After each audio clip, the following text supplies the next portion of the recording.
morning, good afternoon, good evening. Zimbabwe's economy has been in decline ever since the country's independence in 1980.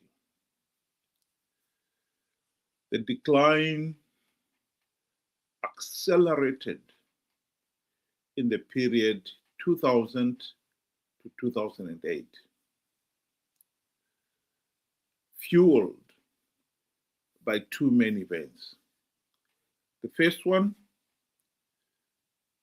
is the seizure of the mostly white-owned farms by the regime to give mostly to Zanu PF ruling elite. The country's agricultural sector collapsed and has never recovered ever since. The second event was the madness of printing money. The regime's answer to every economic challenge was to print money. Inflation soared. It peaked in 2008 at 500 billion%, world record.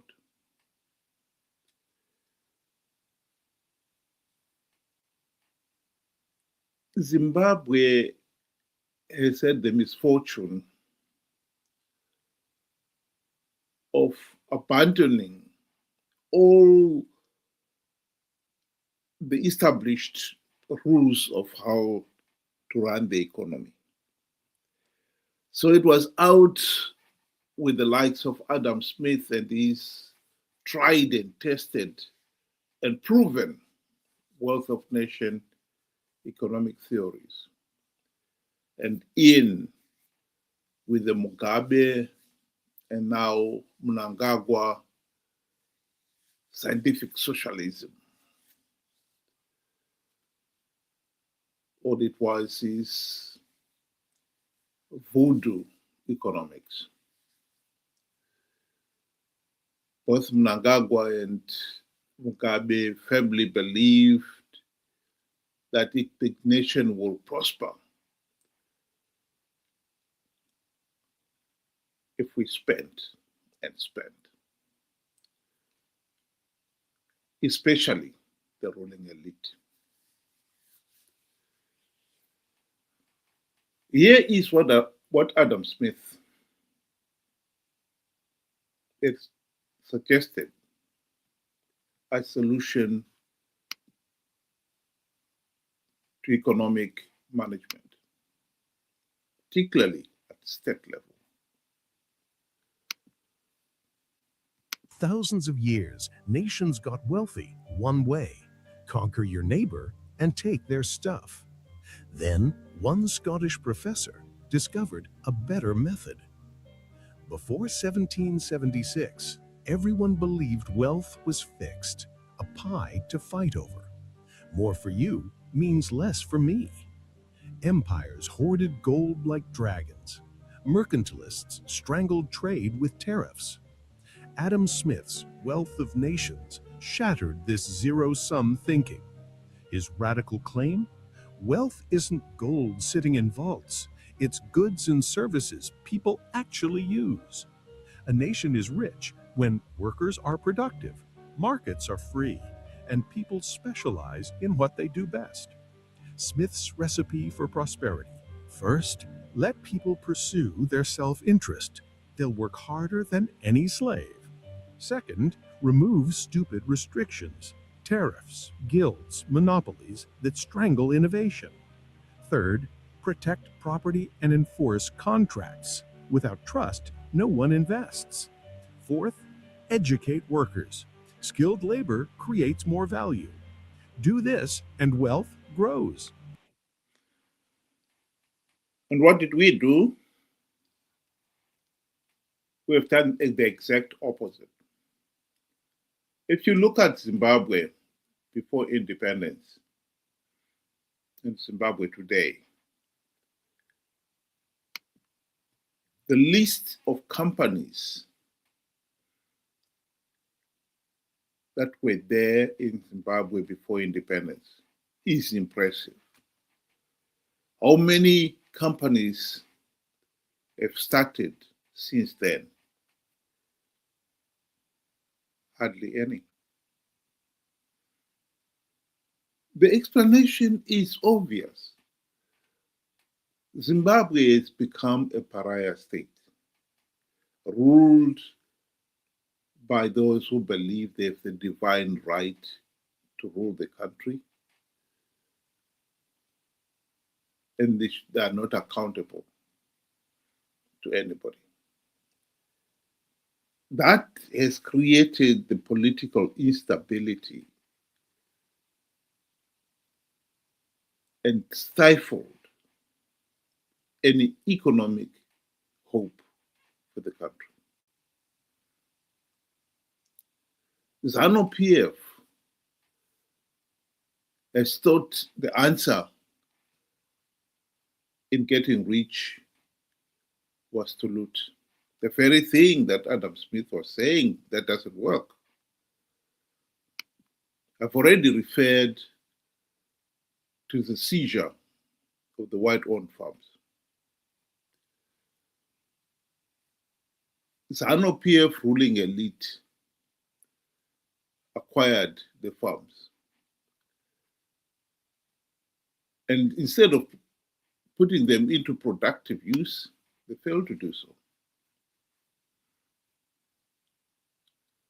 Many of the farms, ever since they were given to these Zanu PF ruling elite, have become a drain to the nation's economy. They got the farms for nothing. And then the government would say that, oh, there should be allocated money to buy the inputs and machinery. And billions of dollars were borrowed by this ruling elite. Most of them never returned the money. And we all know and have heard of Zanu PF's command agriculture, where millions of dollars have been allocated to these farmers every year in the hope that that will boost production. Most of those farmers have not produced enough to repay the money that they were given. And so it has been a drain on the economy. It has become a way of the ruling elite to loot.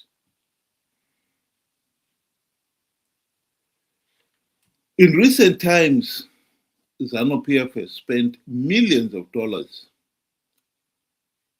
buying cars for the ruling elite. It's as if they're getting these cars for nothing.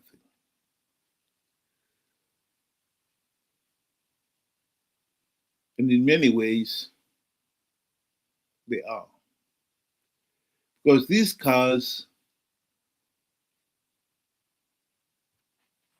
are bought using money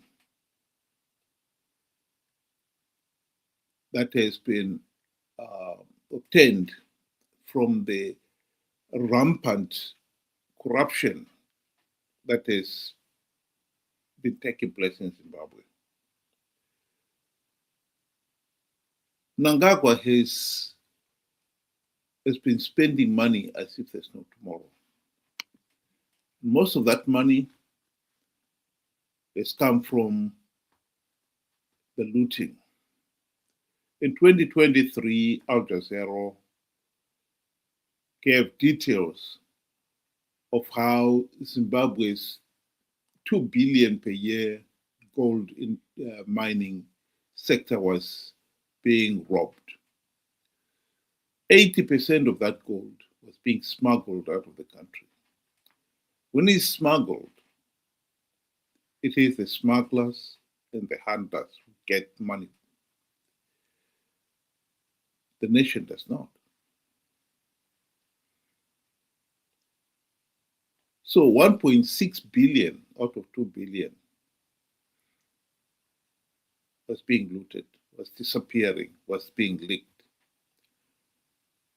And Mnangagwa was named in that documentary. And what some people don't appreciate is that the actual people who are benefiting the most from that looted wealth are those who are doing the actual smuggling. They are handlers like Mnangagwa. Yes, they get a cut, but it's only a fraction of the true value of what is being looted. And the looters are not investing that money in Zimbabwe. They're taking it out. And the little that people like Mnangagwa get, then they spend it on cars and other luxuries. And for the ordinary people,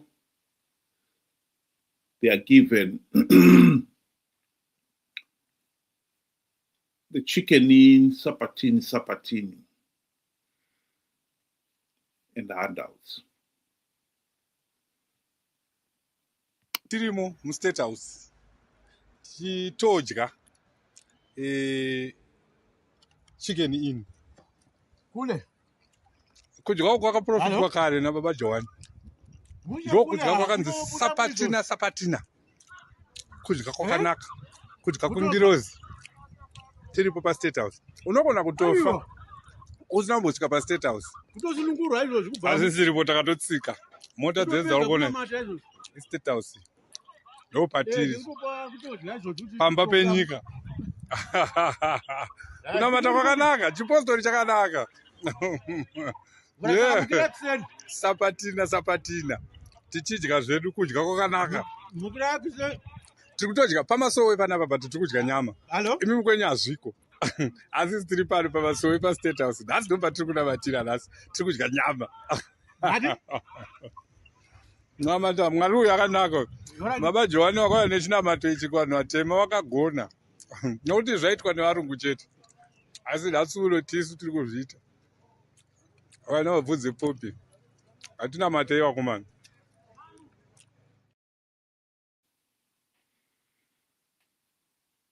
Get chicken in, and during Christmas, they get what they call hampers, Christmas hampers from the party. Here is a group of individuals who just received their Christmas hamper. Yes.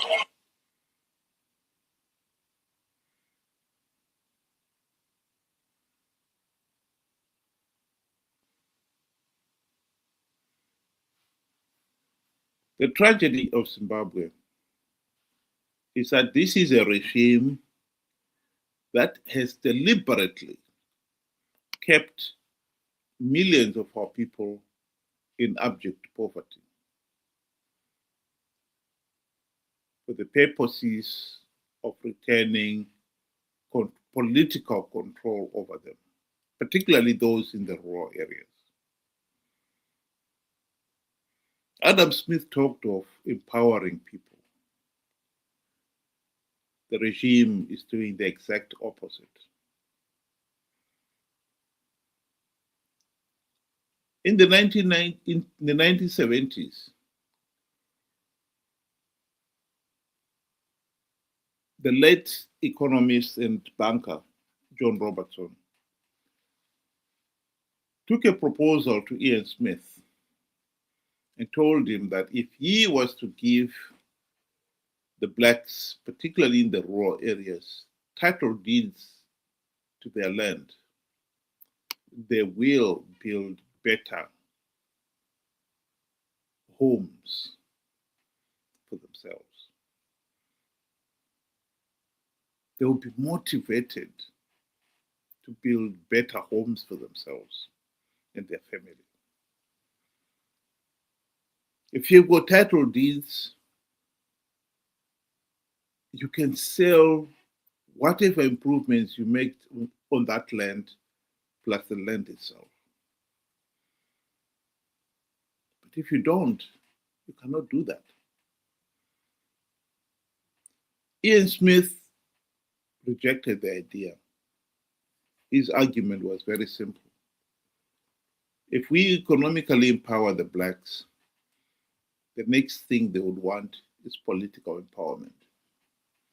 And he wasn't ready to give them any meaningful political power. Interestingly enough, after independence, John Robertson gave the same plan to Robert Mugabe, and he too rejected it for the same selfish political reason. This is the reality in Zimbabwe. Here is Margaret Dongo saying and confirming exactly what I've just said. They have wrong priorities, especially the current government. How can you go and build an airport which services a few people, and the majority are the elite and the so-called investors? Look at the rural. I made you come to interview me because I wanted you to have the experience of the roads that we are using. If we go today to our hospital there, you feel pity with that's a hospital in a rural area. If we go to our clinic, you feel pity. We have no piped water here. Do you know the reason why the rural people vote for Zanu PF? One, they're intimidated. Two, the policy is that the rural people should remain poor and subservient to the government. They should remain poor, because if they remain poor, they continue singing the song for their master. This is why these people have been impoverished. It's for a reason. Because at the moment, if you economic empower these people, they'll go out of hand. Zanu PF will never have control over them.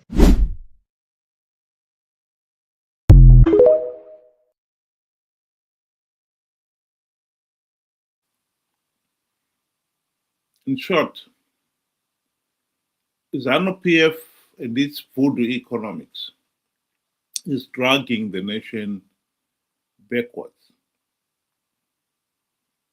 for selfish political gain. 45 years after independence, the nation has been stuck with this corrupt, incompetent, and tyrannical regime. In 1980, we were an upper middle income nation with an income of 60,000 US dollars per capita. It has since dropped to 2,000 US dollars per capita GDP. As long as Zimbabwe remains a pariah state, the nation will be forced to pursue meaningless, idiotic, voodoo economic policies that will only sink the nation deeper and deeper into the economic abyss.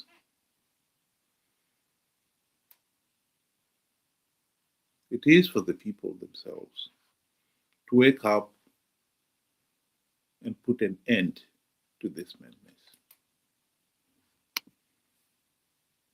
Think about it.